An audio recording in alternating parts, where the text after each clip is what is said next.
Welcome to Teaching Tuesday, where we're taking a brief look at a United Methodist understanding of sacraments.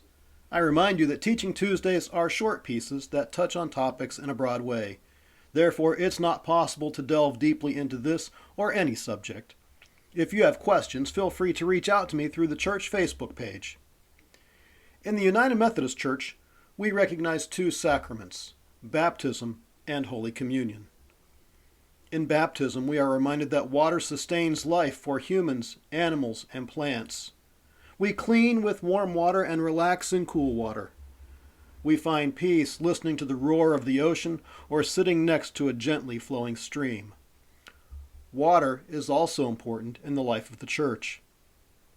In the sacrament of holy baptism, we are initiated into Christ's holy church, incorporated into God's mighty acts of salvation, and given new birth through water and the Spirit. This is what the introduction to our baptismal covenant says. All this is God's gift, offered to us without price.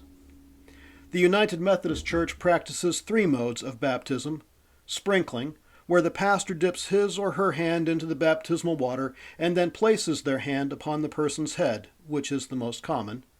The other modes, pouring and immersion, are equally valid. Additionally, the United Methodist Church holds to the practice of infant baptism, with the parents and sponsors nurturing the child until they can make a public affirmation of faith and affirm the baptismal vows for themselves.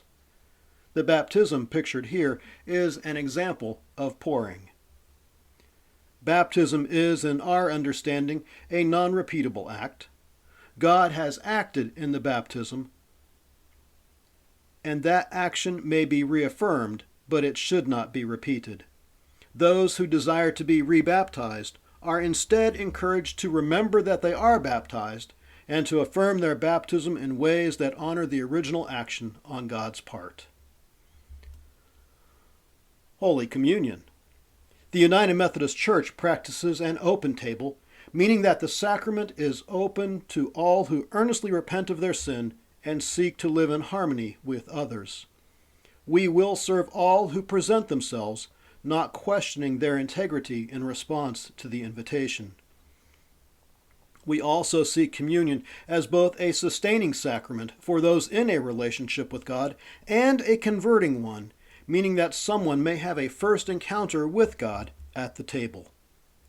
There are predominantly two methods of serving communion: individual glasses of grape juice — historically we have not used wine — or through a common cup where the bread is dipped into the juice.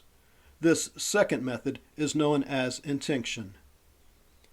Next week, we'll be taking a look at Maundy Thursday, Good Friday, and Easter as we enter what is known as Holy Week. Take care, friends.